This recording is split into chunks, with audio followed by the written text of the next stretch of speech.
Assalamualaikum warahmatullahi wabarakatuh. Bismillahirrahmanirrahim. Alhamdulillahirabbil alamin. Allahumma shalli ala sayyidina Muhammad wa ala ali sayyidina wa maulana Muhammad, amma ba'du. Saudaraku yang dirahmati Allah, alhamdulillah, senang sekali rasanya kita masih bisa berjumpa kembali di rangkuman tausiah singkat Jamaah Nurul Qalbi. Doa dan harapan kami untuk penonton setia channel Jamaah Nurul Qalbi, semoga selalu diberikan kesehatan baik zahir maupun batin, dilapangkan rezekinya, dimudahkan segala urusannya, senantiasa dilindungi oleh Allah Subhanahu wa Ta'ala. Dan bagi saudara yang sampai saat ini masih terlilit hutang, semoga Allah cepat melunaskan serta dipanjangkan umur kita dalam ketaatan dan kebaikan. Amin, amin, ya rabbal alamin.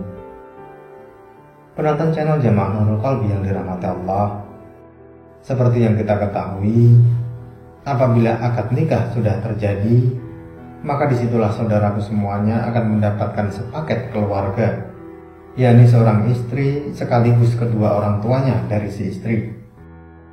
Pada video sebelumnya, saya sudah membahas mengenai kewajiban seorang menantu perempuan kepada mertuanya. Rasanya tidak seimbang apabila kewajiban sebagai menantu laki-laki terhadap mertuanya tidak saya sampaikan juga di sini. Dan berikut adalah 6 kewajiban utama menantu laki-laki kepada mertuanya. Kewajiban yang pertama adalah berbakti kepada mertua. Kewajiban berbakti kepada orang tua tidak berarti putus setelah anak laki-laki telah menikah. Justru kewajiban dari seorang anak laki-laki menjadi bertambah, yakni harus juga berbakti kepada mertuanya. Karena dari merekalah telah lahir seorang anak perempuan yang saat ini saudaraku pinang untuk dijadikan sebagai istri. Oleh sebab itu, sebagai mukmin yang baik, tentulah mengetahui akan kewajibannya untuk berbakti kepada mertuanya.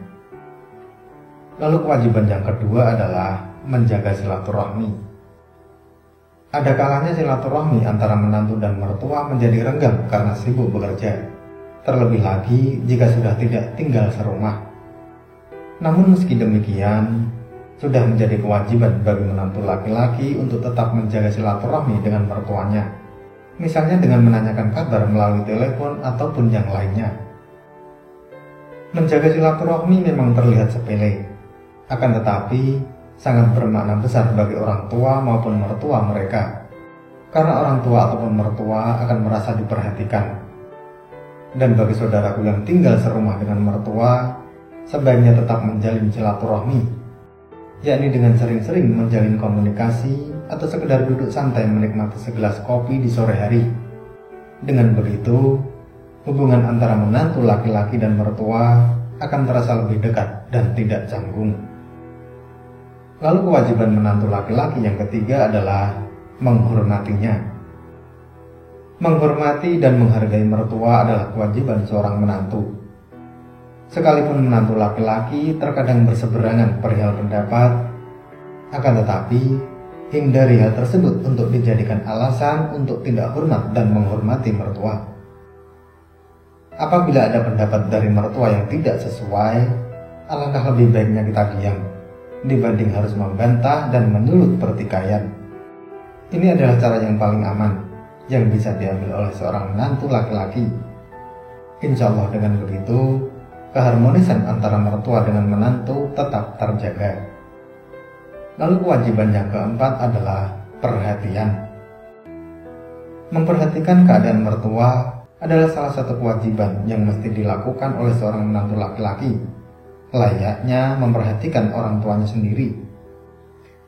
Perhatian kepada mertua tidak selalu berbentuk materi, akan tetapi bisa dengan hal lain. Misalnya adalah mengobrol, mendengarkan ceritanya, menemaninya berobat, dan lain sebagainya. Hal-hal kecil semacam itulah yang akan membuat mertua juga merasa diperhatikan. Dengan demikian, para mertua akan berpikir bahwasanya kalau mertua saja diperhatikan, apalagi anaknya yang dijadikan sebagai seorang istri. Insya Allah dengan begitu, akan tercipta hubungan yang harmonis antara menantu dengan mertua. Lalu kewajiban yang kelima adalah menerima kritik dan saran dari mertua. Tak jarang pendapat seorang menantu laki-laki akan berseberangan dengan pendapat mertua. Meski demikian, tidak ada salahnya apabila sebagai menantu laki-laki sesekali menerima kritik dan saran dari mertua. Mungkin mereka menganggap bahwa hidup mereka jauh lebih berpengalaman dibanding dengan menantu yang baru saja membangun rumah tangganya. Kebanyakan saran mertua yang diberikan kepada menantu adalah mengenai persoalan dalam pernikahan, cara mengurus anak, cara menabung untuk membangun rumah, dan lain sebagainya. Dan jika saudaraku sebagai menantu laki-laki, cobalah untuk sesekali menerima kritik maupun saran dari mertua. Insya Allah akan tercipta keharmonisan dalam sebuah keluarga. Lalu kewajiban yang keenam adalah membantu istri berbakti. Sebagai menantu laki-laki, wajib mengingatkan kepada istrinya untuk terus berbakti kepada orang tuanya. Misalnya dengan cara saling berkomunikasi, mendekatkan mertua dengan cucu-cucunya, berkunjung ke rumah orang tua istri, dan lain sebagainya.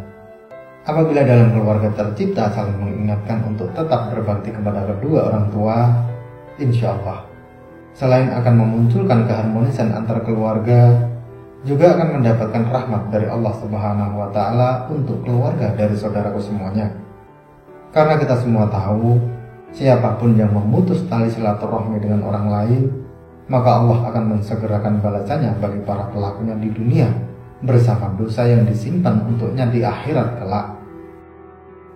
Pesan untuk menantu, terutama laki-laki, hindari sebisa mungkin memutus tali silaturahmi dengan kedua orang tua sendiri dan dengan kedua orang tua dari istri atau mertua, sekalipun sudah tidak tinggal serumah lagi dengan mereka. Dan mari kita semua berdoa, semoga Allah Subhanahu wa Ta'ala selalu melimpahkan rahmat dan karunia-Nya kepada kita semua. Amin, amin ya rabbal alamin. Wallahu a'lam bishawab. Semoga materi ini bermanfaat. Sampai ketemu pada materi berikutnya. Dan wassalamualaikum warahmatullahi wabarakatuh.